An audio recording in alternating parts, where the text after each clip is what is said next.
നമ്മുടെ സർഗാലയിൽ ഫെസ്റ്റ് തുടങ്ങിയ പിന്നെ ഞാൻ എപ്പോഴും അവിടെയാണ് കേട്ടോ. നമ്മുടെ വീടിന്റെ തൊട്ടടുത്ത് ഇങ്ങനെ ഒരു പ്രോഗ്രാം നടക്കുമ്പോൾ പിന്നെ എന്നും പോവാതിരിക്കുന്ന മോശമല്ലേ അല്ലേ. അവിടെ നിന്ന് ഇവിടെ മുതൽ യെല്ലോ ലൈറ്റ് ആണെങ്കിൽ ഇവിടെ നിന്ന് അങ്ങോട്ട് റെഡ് ലൈറ്റ് ആണ് കേട്ടോ. നല്ല ഭംഗിയുണ്ടായിരുന്നേ. അപ്പൊ ഞാൻ ഇത് കാണാൻ വേണ്ടിയിട്ടാണ് ഫ്രണ്ട് ഗേറ്റിൽ കൂടെ തന്നെ വന്നത്. ഇനി ഞാൻ നേരെ നമ്മുടെ സ്റ്റാളിലേക്ക് പോയിട്ടില്ല, നേരെ വന്ന് നമ്മുടെ മെയിൻ സ്റ്റേജിലേക്കാണ് കേട്ടോ. അല്ല, ഫുഡ് കോർട്ടിലേക്കല്ല, തൊട്ടിപ്പുറത്ത് സ്റ്റേജ് ഉണ്ട്, അങ്ങോട്ടേക്കാണ്.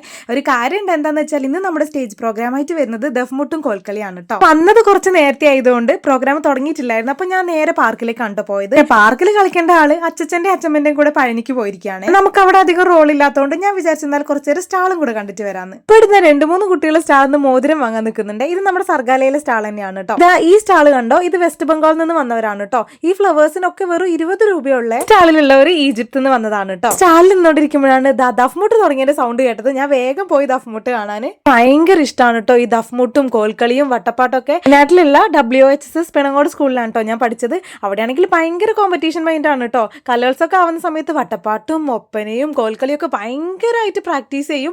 അങ്ങനെ എല്ലാ വർഷവും ഞങ്ങളുടെ സ്കൂൾ തന്നെയാണ് കേട്ടോ ഫസ്റ്റ് A ഗ്രേഡ് ഒക്കെ വാങ്ങാറുള്ളത്. കണ്ടപ്പോൾ ശരിക്കും എന്റെ +2 കാലഘട്ടമാണ് കേട്ടോ ഓർമ്മ വന്നത്. പിന്നെ ഉണ്ടല്ലോ ഇവരുടെ പാട്ടിലേക്ക് കേൾക്കുമ്പോൾ പച്ചാമഞ്ഞ പച്ചാമഞ്ഞ പച്ചാമഞ്ഞ എന്നാണല്ലോ കേൾക്കുക, പക്ഷെ വേറെന്തോ ആണ്. അതൊരു താളത്തിലും ഈണത്തിലൊക്കെ കേൾക്കുമ്പോൾ ഭയങ്കര രസമാണ് കേട്ടോ. ഞാൻ എന്തായാലും അത് മുഴുവൻ അവിടെ ഇരുന്ന് കണ്ടിട്ടാണ് കേട്ടോ വന്നത്.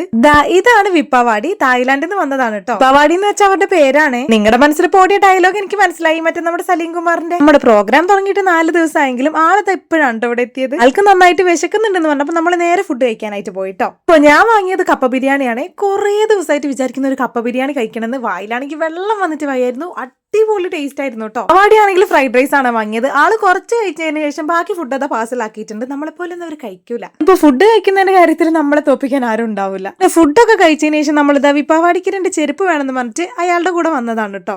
ആളാണെങ്കിൽ എപ്പോഴും ഞാൻ ഷോർട്ടാ ഞാൻ ഹൈറ്റ് ഇല്ലാന്ന് പറഞ്ഞിട്ട് ഹീലുള്ള ചെരുപ്പ് തന്നെ വേണമെന്ന് പറഞ്ഞിട്ട് അവിടെ 3 സ്റ്റാൾ ഉണ്ടായോണ്ട് തന്നെ 3 സ്റ്റാളിൽ ഞങ്ങൾ കയറി ഇറങ്ങി 2 ചെരുപ്പ് വാങ്ങിട്ടോ. പിന്നെ ഈ ഇന്റർനാഷണൽ സ്റ്റാളുകാരൊക്കെ താമസിക്കുന്നത് അവിടുത്തെ ഗസ്റ്റ് ഹൗസിൽ തന്നെയാണ്. അപ്പൊ ഞാനും വിപ്പാവാടിയും കൂടെ നമ്മുടെ ഗസ്റ്റ് ഹൗസിലേക്ക് പോയിട്ടോ. പിന്നെ ഇതാ ഈ ബാഗ് കണ്ടോ, നല്ല ഭംഗിയില്ലേ കാണാൻ വേണ്ടിയിട്ട്. ഇത് വിപ്പാവാടി തന്നെ ഉണ്ടാക്കിയതാണ് കേട്ടോ. ഞാൻ നൈസായിട്ട് ചോദിച്ചത് എങ്ങനെ ഉണ്ടാക്കുന്നതെന്ന് എനിക്കും കൂടെ ഒക്കെ പറഞ്ഞുതരാന്നൊക്കെ പറഞ്ഞിട്ടുണ്ട്. ചിലപ്പോ നമ്മളെ തായ്ലാന്റിലേക്കൊക്കെ കൊണ്ടുപോയാലോ. ഒരുപാട് ദൂരം യാത്ര ചെയ്ത് വന്നോണ്ട് തന്നെ ആളൊന്ന് ഫ്രഷ് ആവാൻ വേണ്ടിട്ട് പോയതാണ്. ഇതാണ് കേട്ടോ അവരുടെ റൂം എന്ന് പറയുന്നത്. പിന്നെ ആളിങ്ങനെ ഇരിക്കുന്നത് നോക്കണ്ട, 45 വയസ്സായിട്ടുള്ള ആളാണ് കേട്ടോ അത്. കഴിഞ്ഞ പ്രാവശ്യം ഫെസ്റ്റിന് വന്നപ്പോ മോളും ഉണ്ടായിരുന്നു കേട്ടോ കൂടെ. പക്ഷെ ഇപ്രാവശ്യം ഒറ്റയ്ക്കാണ് കേട്ടോ വന്നത്. ഞങ്ങൾ കുറെ നേരം സംസാരിച്ച് നേരെ വീട്ടിലേക്ക് പോയി. അപ്പൊ ഇത്രയേ ഉള്ളൂ, ടാറ്റാ.